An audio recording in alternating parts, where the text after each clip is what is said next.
Malo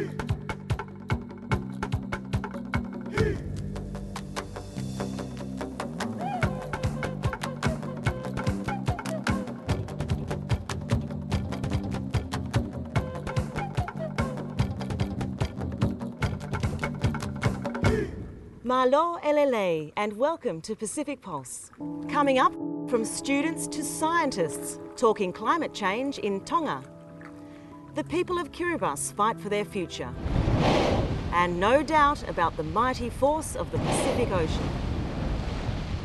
I'm in Papua on the island of Tongatuapu in the Kingdom of Tonga.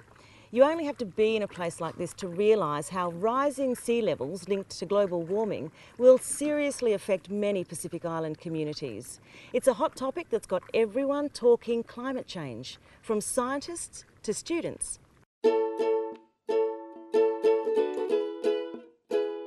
For these Tonga high school students, climate change is a daunting prospect. It's affecting our islands and the islands in the Pacific. Temperature getting hotter here in Tonga. Here for me, as I stay here in the Tonga, it stands out is the rising of sea level. They've been invited to Tonga's Convention Centre to voice their impressions and opinions of climate change to a room full of international broadcasters and climate change scientists. We're trying to decrease the use of vehicles, mostly just by riding bicycles, walking. Yeah, just replanting trees. Like stop littering, stop burning your rubbish. The Pacific Islands contribute less than 1% to global greenhouse gas emissions.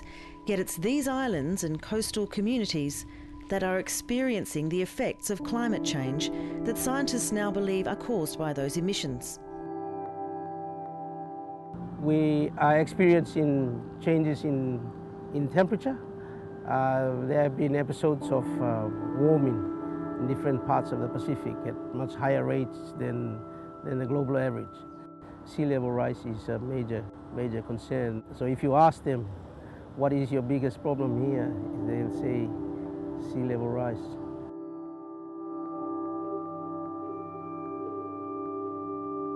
Most of the infrastructure is built on the coast.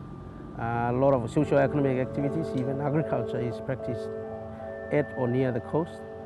So all of that is going to be affected. When you get sea level rise, on top of that you get high tides. During storm you can get coastal flooding, storm surge, wave overtopping, waves coming through, breaking and going over onto the land, and it seeps into the ground, and it affects agriculture and water.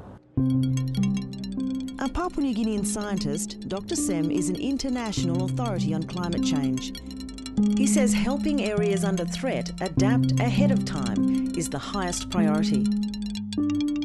For instance, on this island in Tongatuapu, there is a program that is going to hopefully start looking at water resource management, focusing particularly in the western part, Hihifo. Hihifo has 6 village communities who suffer constantly from lack of water. One way to adapt to that sea level rise situation is to build reservoirs. So you pump water from a different source into those water tanks. The one possibility is to introduce tariffs so that it makes people use the water that they need. Dr. Sem says the rest of the world is slowly getting the message about the Pacific's vulnerability. But the communities affected need to know more about climate change and its impact on their environment so that they can help find solutions. Climate change for a long time has been focused on the national capitals because that's where the government is. And this is in response to their obligations under the Climate Convention. But I think the next big challenge is to take that message out to the outer islands, in the case of small island states, or in the case of big islands to other provinces. What they need is action, adaptation action right now. We can't wait until we get exact science or whatever. We want a be in a win-win situation by doing what we can now, so that if these things do occur on a more regular basis in the future, then we are more prepared. It does worry me. It sometimes scares me that what can happen in the future if we don't prevent it now. It actually makes me feel like I want to take part in helping prevent climate change. It makes me want to do something about it and study hard so I can earn the position to solve the problem.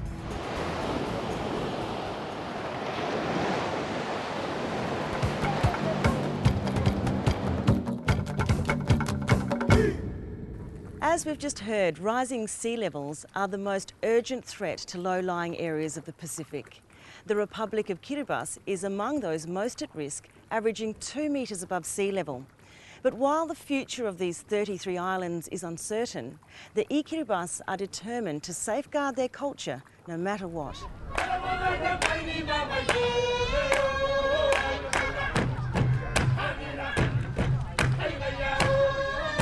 We want to show our traditional culture.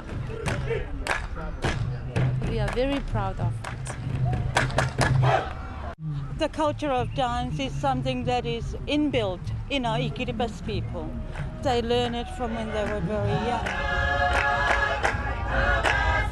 I'm learning from when I was young, and learn from one of the old women and that can show to us. The Kiribati are probably more determined than most to preserve their cultural traditions. Scientists predict they've got just 50 or 60 years before their islands are totally submerged by rising sea levels caused by climate change. It is a major issue. We're not only talking about adaptation where we can move to the middle of the island. There is no middle of the island. There's about 800 meters at the widest point of Kiribati. So you're either in the lagoon or in the ocean. Those people, our neighboring countries, Melanesians and Polynesians, they have high grounds to climb up to. We don't. We, the Kiribati people, are not responsible for doing it. It's others in the developed countries who are doing this. And we, the poor and disadvantaged people, are having to live with it. The Kiribati fear being forced off their land, scattering their people and eroding their traditions. They're very worried. It is not a laughing matter to have our culture, our people, our ethnic, our race wiped out. That is basically what it boils down to. For us Kiribati, it's a total loss of everything that we hold dear and precious to our hearts. The ominous threat of climate change has one positive, keeping culture strong, even among the nation's youth. Some people they're doing computers and other, but our culture is all of our people practice and ever they make their dancing.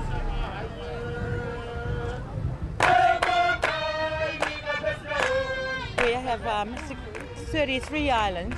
Some of them are quite isolated, and the culture and traditions there, even though we have had white people come to see us for over 100 years, has still been very strong. And we hope and pray that we will be able to stay in our country, where we belong. For us Kiribati people, is something that we can call our own and can be proud of.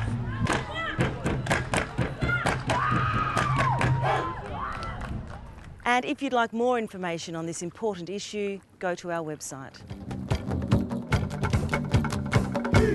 Thanks for watching Pacific Pulse. We'll leave you now with a reminder of the awesome power of nature, a stunning 6-kilometre stretch of blowholes along the western coast of the island of Tongatuapu in the Kingdom of Tonga. See you next time.